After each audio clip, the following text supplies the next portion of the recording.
This is a video in the series about the poems in my book, To a Sunbeam and Other Poems. Today I'm looking at poem number 1 titled Possibility. First I'll read the poem, then I'll talk about it, then I'll read it once again. I hope you enjoy. Possibility. When amber glowed the even on the rolling lea, we watched and wanted breathing, so amazed we. For all the varied glories that are yet to be came forward as these pastures, urged us as the sea, to set brave sail upon them. Faith, the only fee, in our dreams becoming once reality. I knew the tear's expression when you turned to me, wrung of the stab of loving possibility. I want to spend some time helping you, if you need it, on some words or phrases that might be unfamiliar to you or that I've used in an unusual way. The first is even. So in the line, when amber glowed the even. And by even, I mean evening. So that's just another word for evening. And lea in the line on the rolling lea, L-E-A, that means an open tract of land, for example, a meadow or a pasture. And the phrase wanted breathing in the line, we watched and wanted breathing. I just meant by this that the scene is breathtaking, right? If you want something, you don't have it. So they're not breathing, their breath was taken away by the beauty of the scene. And the word expression in the line, I knew the tear's expression. By this, I mean the sense to wring, to squeeze out, to press out. It's related to the word espresso. So basically, I knew the reason for the tear being wrung out of the eye, or basically for the tear being squeezed out of the eye. I understood it, the reason for it. And with stab, that's in the last two lines, wrung of the stab of loving possibility. I'm using it in the figurative sense. So if you imagine stab as a thrust with a pointed object, like a weapon, a knife, I mean this, but with the pointed object abstracted away. So it's just the thrust, like a punch. And people say stab of pain, and that's the sense that I mean it here. So what's the poem about? So this poem simply depicts two people looking out onto a natural scene, and they feel an emotion because of it. So what do they feel? Let me read to you a little synopsis I wrote describing the feeling. They feel optimism and eagerness toward the future, toward the possibility of wonderful things waiting for them. They feel this because the scene is breathtaking for them. It's an open vista, unusually beautiful, something uncommon. Their minds match that scene with a feeling they have toward the future, that it's beautiful, that it's theirs. It's the notion life is inviting and warm, just as inviting and warm as this scene is. A peaceful late afternoon with the sun glancing on rolling open fields. Now, going along with the metaphor that life is something that you embark upon, I use the image of sailing. But I say that you have to spread a brave sail. And by brave, I simply mean that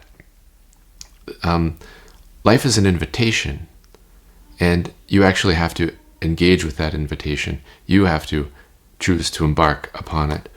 And even though it might be very difficult, or you might be afraid. So that's why brave.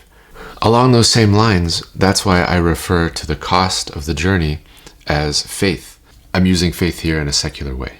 What I mean by faith is it's a kind of price you pay.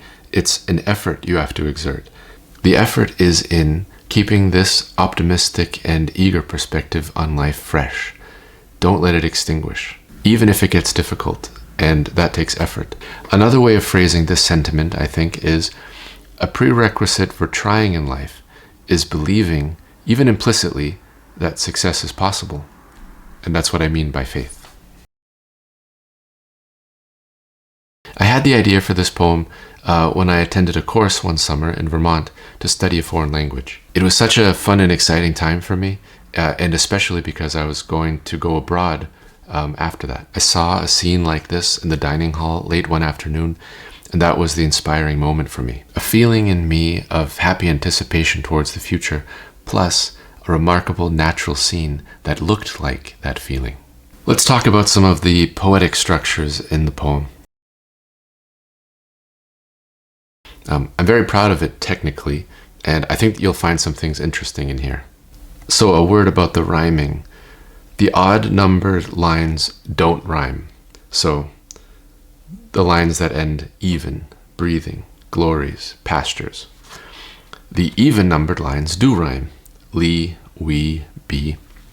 And you might have noticed already, all the rhymes throughout the poem are a single rhyme with this E syllable. I'm proud of that. That was difficult to achieve. But of course it is a short poem, so not that difficult. Now, a word about the meter. There's a difference between the non-rhyming lines and the rhyming lines. So the non-rhyming lines, the rhymes that have even, breathing, glories at the end, they are 3 beats.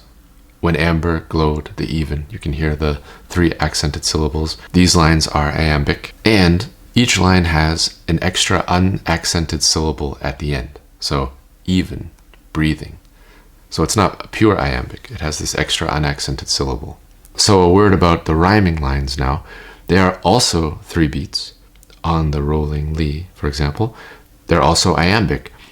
They end in a normal iamb though. They don't have an extra unaccented syllable like the non-rhyming lines do. But each of these lines omits the first part of the iamb, so the first unaccented syllable is omitted. So on the rolling lee, so amazed we, that are yet to be. So this creates a smooth transition from line to line, so that in the aggregate, they sound actually like pure iambs, even though on a line-by-line basis, they're actually irregular lines. So we have even on, breathing so, glories that, pastures urged. Now I'll reread it, and I hope that what I've talked about will help you have a richer experience. Possibility.